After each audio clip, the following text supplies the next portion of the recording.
नमस्कार, जय हिंद साथियों। एक बार फिर से आप सबका बहुत बहुत स्वागत है। मैं दीपक कुमार साहू।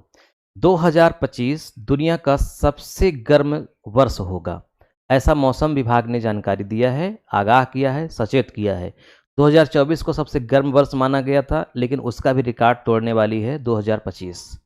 2024 में लगभग 554 दिन हीट वेव चला था, लेकिन इस बार इसका जस्ट डबल हो सकता है। हीट वेव क्या है, ये कितना खतरनाक है, इसकी गिनती कैसे होती है और इस वर्ष इतनी गर्मी क्यों पड़ेगी और इससे बचने का उपाय क्या है, ये सब कुछ आज हम इस वीडियो में देखेंगे। हम लोग इसे क्षेत्रीय भाषा में बोलते हैं लू। लू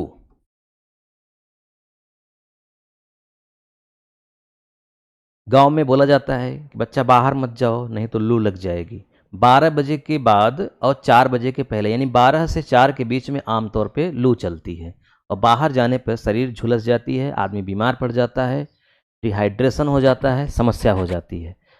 तो यही लू है और लू हमेशा नहीं चलती है। जब गर्मी प्रचंड होती है तो हवाओं के साथ सूर्य की खतरनाक किरणें हमारे शरीर पे पड़ती हैं और हमें नुकसान करती हैं, पेड़ पौधों को नुकसान करती हैं। यही लू है और इसी को हीट वेव बोलते हैं। इसका जो समय होता है वो आमतौर पे मई से जून के मध्य में होता है। मई से जून में जो मतलब गर्मी होती है वो टाप पर होती है। गर्मी को हम 3 भागों में बांट सकते हैं, आगे आएगा, मैं यहीं पे जिक्र कर देता हूँ। गर्मी को 3 भागों में बांटा जा सकता है। एक होता है प्री समर, प्री समर यानी गर्मी की शुरुआत।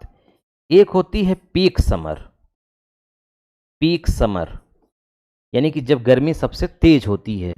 और एक होती है पोस्ट समर यानी गर्मी जब समाप्त होने लगती है। जो प्री समर होता है इसकी मान्यता ये है कि ये लगभग 1 अप्रैल से शुरू हो जाता है।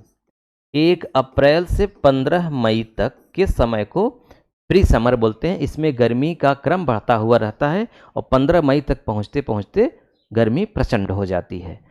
और 15 मई के बाद से मान लीजिए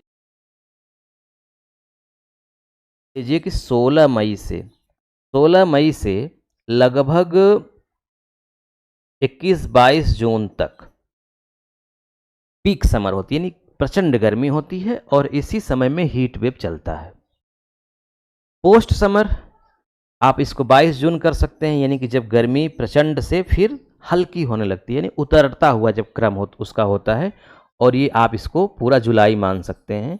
अगर समय से बरसात हो गई तो मध्य जुलाई में गर्मी कम होने लगती है, अगर बरसात लेट होती है तो पूरी जुलाई भी गर्मी रहती है, अगस्त तक भी गर्मी जाती है। तो ये जो प्री समर है यहाँ पर हीट वेव का प्रकोप कम देखने को मिलेगा, न के बराबर। पोस्ट समर में भी नहीं। पीक समर यानी गर्मी का जब टॉप सीजन होता है, सबसे अधिक गर्मी जब पड़ती है मई से जून के मध्य मई से जून का अंतिम सप्ताह तक, हीट वेव। तो हीट वेव क्या होता है कि जब सामान्य तापमान से 5 डिग्री तापमान अधिक बढ़ जाता है तो उस दिन हीट वेव माना जाता है। और इसका जो नापन है, पैमाना है, वो 3 तरह का है। जैसे पहाड़ी इलाकों का अलग तापमान होता है, समुद्री इलाकों का अलग तापमान होता है और मैदानी इलाकों का अलग। जो पहाड़ी इलाके हैं वहाँ नॉर्मल तापमान होता है 25 डिग्री सेंटीग्रेड पहाड़ी इलाकों में। इसलिए हम गर्मी के भी समय में जब पहाड़ी इलाकों में शिमला, नैनीताल, जम्मू कश्मीर तरफ घूमने जाते हैं तो हमें ठंडक महसूस होती है, क्योंकि उत्तर भारत मतलब यहाँ मध्य भारत में 40-42 डिग्री के करीब तापमान रहता है और ऐसी स्थिति में जब हम पहाड़ी इलाकों में जाते हैं तो वहाँ का तापमान 25 डिग्री रहता है, तो हमें ठंडक महसूस होती है। लेकिन जब ये तापमान पीक समर में बढ़ करके 30 डिग्री सेंटीग्रेड से ऊपर चला जाता है, 30 डिग्री सेंटीग्रेड से ऊपर, क्योंकि तापमान का निर्धारण रोज होता है, रोज नापा जाता है, सुबह 5 बजे और दिन में 2:30 बजे। 2:30 बजे दिन में लगभग उसका टॉप पैमाना होता है यानी कि सबसे अधिक टेम्परेचर होता है, सबसे अधिक टेम्परेचर दर्ज किया जाता है, और सबसे कम इवनिंग में सुबह 5 बजे। तो जब 30 डिग्री टेम्परेचर से ज़्यादा हो जाता है जिस दिन, उस दिन ये माना जाता है कि इस इलाके में हीट वेव चल रही है, हीट वेव। और ये हीट वेव आमतौर पे 5 से 6 दिन लगातार चलती है। मतलब ऐसा नहीं कि आज हीट वेव चली कल बंद हो गई, नहीं, चलने लगती है तो लगातार एक आध सप्ताह तक चलती है। तो आमतौर पे 5 से 6 दिन चलती थी, लेकिन अब मौसम विभाग ने ये घोषणा की है कि इस वर्ष 10 से 12 दिन तक चल सकती है हीट वेव, जहाँ भी चलेगी। 10 से कम तो संभावना ही नहीं है, अगर चलने लगेगी 10 दिन चलेगी। लेकिन यही हीट वेव अगर 6.5 डिग्री इसका तापमान बढ़ जाए, यानी अगर ये 31.5 डिग्री सेंटीग्रेड पहुंच जाए, तो अत्यधिक हीट वेव माना जाता है और सबसे खतरनाक माना जाता है। ये पहाड़ी इलाकों के लिए है। अगर यही तटीय इलाका में आ जाइए, यानी कि जो समुद्र के किनारे, जैसे आप केरल चले जाइए, तमिलनाडु चले जाइए, कर्नाटक चले जाइए, गोवा चले जाइए, मुंबई में जाइए, तो ये स्थानीय तटीय बोला जाता है। तो यहाँ का तापमान जो होता है वो दैनिक रूप से बहुत बदलता नहीं है, मतलब बहुत अंतर नहीं होता। जैसे मैदानी क्षेत्र में या रेगिस्तानी क्षेत्र में आप देखेंगे कि रात में तापमान एकदम नीचे गिर जाएगा, मतलब ठंडी लगने लगेगी, लेकिन दिन में बर्दाश्त करना मुश्किल हो जाएगा, इतनी गर्मी होती है। यानी दिन में बहुत प्रचंड गर्मी, रात में ठंडी महसूस होने लगेगी, तो तापमान में बड़ा अंतर आ जाता है मैदानी इलाकों में। तटीय इलाकों में ऐसा नहीं होता। तटीय इलाकों में न बहुत आपको ठंडक महसूस होगी, न बहुत आपको गर्मी महसूस होगी। तापमान मेंटेन रहता है समुद्र के वजह से, पानी की वजह से। तो वहाँ का जो औसत तापमान माना जाता है वो माना जाता है 32 डिग्री सेंटीग्रेड। लेकिन ये तापमान जब बढ़ करके 37 डिग्री सेंटीग्रेड से ज़्यादा हो जाता है जिस दिन, तो माना जाता है कि उस तटीय इलाके में हीट वेव का प्रकोप है। और यहाँ भी 10 से 12 दिन लगातार चलने की संभावना इस बार है, तटीय इलाकों में 37 डिग्री से ज़्यादा। मैदानी इलाकों में आ जाइए जहाँ हम लोग इस समय हैं, जैसे उत्तर प्रदेश का पूरा क्षेत्र, बिहार, झारखंड है ना, इधर मध्य प्रदेश, इधर आप आएंगे तो पंजाब, राजस्थान का कुछ हिस्सा, दिल्ली, हरियाणा, ये सब मैदानी क्षेत्र माने जाते हैं ना। तो ये मैदानी क्षेत्र जो हैं, यहाँ का सामान्य तापमान कितना होता है? यहाँ का सामान्य तापमान होता है 35 डिग्री। अगर 35 डिग्री सेंटीग्रेड है तो ये माना जाता है कि गर्मी नॉर्मल है, बहुत समस्या दिक्कत नहीं है। लेकिन अगर ये तापमान बढ़ करके 40 प्लस जब हो जाता है, 40 डिग्री सेंटीग्रेड हो जाता है या इससे ज़्यादा जिस दिन, तो उस दिन माना जाता है कि लू चल रही है, यानी हीट वेव हो गया है। और 41-42 होने पर ये प्रचंड रूप ले लेता है। लेकिन कभी कभी तो राजस्थान के कुछ इलाके हैं जहाँ 50 डिग्री नाप लिया जाता है, पैमाना, तापमान 50 डिग्री पहुँच जाता है, 49 डिग्री। तो वहाँ पे कैसा होता होगा, बड़ा खतरनाक है। तो ये है हीट वेव नापने के पैमाने, यानी टेम्परेचर के आधार पे इसका निर्धारण किया जाता है। अब हीट वेव के दिनों को कैसे गिना जाता है, जैसे मैं आपको एक एग्जांपल समझाता हूँ। 2015 में हीट वेव के दिन थे 86 दिन, यानी 86 दिन हीट वेव चला था। 2016 में 150 दिन, 17 में 123 दिन, 18 में 90 दिन, 2019 में 174 दिन, और सबसे कम 2021 में था कोरोना के समय 36 दिन। 2022 में 202 दिन, 2023 में 230 दिन, और 2024 में ये 554 दिन चला था। अब आप कहेंगे कि एक वर्ष में तो 365 दिन होते हैं, सामान्य वर्ष में 365 दिन ही होते हैं, तो ये 365 दिन में 554 दिन हीट वेव कैसे चल गया? तो इसमें गिनती कैसे होती है? इसमें गिनती ऐसे होती है, मैं आपको समझाता हूँ। जैसे मान लीजिए ये उत्तर प्रदेश है, ये बिहार है, ये दिल्ली है, और ये हरियाणा है, मान लीजिए। अब दिल्ली में हीट वेव चलने लगी जिस दिन, तो मान लीजिए कि लगातार 12 दिन तक चली, यानी तापमान यहाँ का 40 प्लस 12 दिन तक रहा। और ये महीना है मान लीजिए जून का, जून के महीने में, यानी कि 30 दिन में, जो जून का महीना था, दिल्ली में 12 दिन हीट वेव चला। हरियाणा में मान लीजिए उसी समय या उसके थोड़ा आगे पीछे यहाँ पर 10 दिन चल गया हीट वेव। बिहार में मान लीजिए 13 दिन चल गया, और यूपी में मान लीजिए 20 दिन चल गया। तो यूपी का 20 दिन अलग गिना जाएगा, बिहार का 20 दिन अलग, 12 दिन दिल्ली का अलग, हरियाणा का अलग, सबका जोड़ देंगे तो कितना आएगा? 20, 13, 12 और 10, कितना हो गया? 20, 13, 33, 33 12 45, 45 10 55। तो 30 दिन के भीतर ही जून में 55 दिन हीट वेव चल गया। तो हीट वेव एक समय में हर जगह नहीं आता, अलग अलग जगह पे अलग अलग समय में आता है, इसलिए उसकी अलग अलग गिनती होती है। इसीलिए 365 दिन होते हुए भी 554 दिन हो गया था 2024 में। क्लियर हो गई बात? चलिए आगे बढ़ते हैं। हीट वेव बढ़ने के कारण क्या है, ये लू क्यों आने लगती है? तो इसके दो कारण हैं। एक कारण है अल नीनो, आप पेपर में खूब पढ़े होंगे, सुने होंगे। अल नीनो का प्रभाव इस बार है, इसके कारण बरसात कम होगी, या अल नीनो का प्रभाव कम है इसलिए बरसात ज़्यादा होगी, या आप पढ़े होंगे कि बरसात होने वाली थी, खूब बढ़िया मौसम बना था, लेकिन अल नीनो ने सारा खेल बिगाड़ दिया। तो ये अल नीनो के कारण होता है, इसके बारे में थोड़ा आपको बताएंगे। इसके अलावा जलवायु परिवर्तन हो रहा है।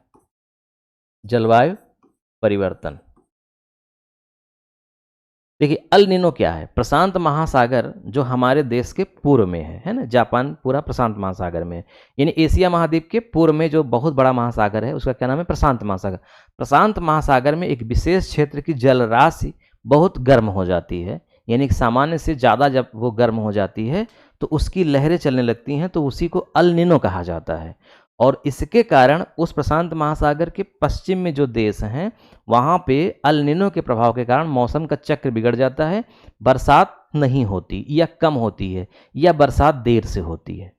तो अल नीनो के कारण बरसात कम और देर से होने के कारण तापमान बना रह जाता है और हीट वेव आ जाता है। तो इस बार जो अल नीनो है वो मध्य जून तक है, मतलब काफ़ी लंबे समय तक अल नीनो का प्रभाव 2025 में रहेगा।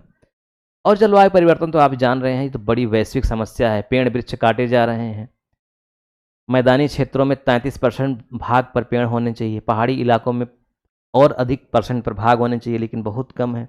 तो पेड़ों की संख्या कम हो गई, जिसके कारण वो कार्बन कम सोख पा रहे हैं, ऑक्सीजन कम पैदा हो रहा है और गर्मी बढ़ रही है। जब कार्बन डाइऑक्साइड वायुमंडल में ज़्यादा होगी तो गर्मी बढ़ेगी ही। तो जलवायु परिवर्तन के कारण मौसम का चक्र बिगड़ रहा है, अनियमित वर्षा हो रही है, कहीं बाढ़ आ गई उसी समय में दूसरी जगह सूखा पड़ा है, बरसात देर से आ रही है, देर तक हो रही है। तो ये चक्र जो है वो बिगड़ रहा है जलवायु परिवर्तन के कारण। गर्मी के मौसम को 3 हिस्से में बांटा गया है, हमने आपको बता ही दिया, pre summer, peak summer, post summer. Heat wave से बचने के लिए सरकार के प्लान क्या है? सरकार थोड़ी जागरूक हो गई है, मौसम विभाग ने जब इस पर अलर्ट जारी किया है तो अब उस हॉस्पिटलों में इसकी सुविधा कर रही है, दवाएं वितरित करा रही है, पर्याप्त मात्रा में पेय हों, जो लू लगने पर जो दवाएं अवेलेबल हों वो कमी ना हो उसकी, इस तरह से सारी चीज़ें की जा रही हैं। और आपको क्या करना है गर्मी से बचने के लिए? आपको क्या करना चाहिए? देखिए, हो सके तो 12 बजे के बाद और 4 बजे तक बाहर न निकलें, बहुत ज़रूरी हो तभी बाहर निकलें, और पूरा शरीर ढक कर निकलें। जो कपड़े पहने वो सफ़ेद पहने और सूती कपड़े पहने, सफ़ेद और सूती कपड़े ढीलदार, इससे गर्मी कम लगती है। ठीक, पूरे शरीर को ढके रहें। और जो आपका घर है, घर अगर इसके आसपास गार्डन है, हरा भरा मैदान है, बगीचा है, तो सामान्य से 5 डिग्री सेंटीग्रेड तापमान अपने आप कम हो जाएगा। यानी अन्य जगह पे आपके अगल बगल दूर लोगों के यहाँ घरों में या गांव में अगर 40 डिग्री का तापमान है तो आपके यहाँ सिर्फ 35 डिग्री तापमान महसूस होगा, यानी 4 से 5 डिग्री टेम्परेचर ये कम कर देता है। और ये जो गार्डन है उधर ही खिड़कियाँ रहेंगी तो उसकी ठंडी हवाएं अंदर जाएंगी। तो घर के आसपास बगीचा होना अनिवार्य है, बगीचा नहीं है तो आप गार्डन छोटा सा बना सकते हैं। इसके अलावा जो घर है, जो छत है, उसकी जो छत की ऊपर वाला हिस्सा है, वाल है, वो उसका रंग सफ़ेद होना चाहिए, यानी कि सफ़ेद चूने से पोत दीजिए पूरा। जो दीवारें हैं वो भी सफ़ेद होनी चाहिए। सफ़ेद क्या होता है कि वो वापस कर देता है किरणों को, ज़्यादा रिफ्लेक्ट कर देता है सफ़ेद, जिसके कारण गर्मी कम लगती है, यानी ऑब्जर्व कम करती है उष्मा। तो दीवारें सफ़ेद होनी चाहिए, सफ़ेद रंग की, छत पूरी तरह सफ़ेद होना चाहिए। और अगर ज़रूरी न हो तो अगर 2 फ्लोर में घर है तो नीचे वाले में रहना बहुत आरामदायक होता है गर्मी में, क्योंकि ऊपर वाला हीट रहता है, नीचे वाला ठंडा रहता है। इसके अलावा खान पान में भी बहुत सावधानी बरतनी चाहिए। गर्मी में, खास करके गर्मी में गर्म जैसे कि मसालेदार सब्जी, चिकन, मटन बंद कर देना चाहिए, क्योंकि उसमें मसाले बहुत पड़ेंगे, तेल बहुत पड़ेगा, तो शरीर बहुत गर्म होगी, बहुत गर्मी महसूस होगी। तो साग सब्जी का विशेष महत्व रखें इसमें, और प्यास न लगी हो तब भी पानी पीते रहें। यही कुछ उपाय है गर्मी से बचने का। बाकी ये बहुत गहरी समस्या है, वैश्विक समस्या है। हर व्यक्ति को इससे निजात पाने के लिए जागरूक होना पड़ेगा। हर व्यक्ति को पेड़ पौधों के महत्व को समझना होगा। अंधाधुंध जो ग्राउंड पानी बर्बाद हो रहा है, उसकी बर्बादी की रोकथाम के लिए उपाय करना होगा, और ये तभी होगा जब हर व्यक्ति जागरूक होगा। हमारे संविधान में भी हमारे मौलिक कर्तव्य हैं, जिसके प्रति कहा गया है कि हम पर्यावरण के प्रति सचेत रहें, पेड़ पौधे लगाएं, वैज्ञानिक सोच रखें। ये हमारा कर्तव्य है। तो हर व्यक्ति अगर जागरूक रह करके ये काम करेगा, तो ये जो जलवायु परिवर्तन है, गहरी समस्या है, इससे निजात जरूर मिलेगी। वीडियो देखने के लिए आपका बहुत बहुत धन्यवाद। इस वीडियो का लिंक अपने दोस्तों में, मित्रों में जरूर शेयर करिएगा। मिलते हैं नेक्स्ट वीडियो में। नमस्कार।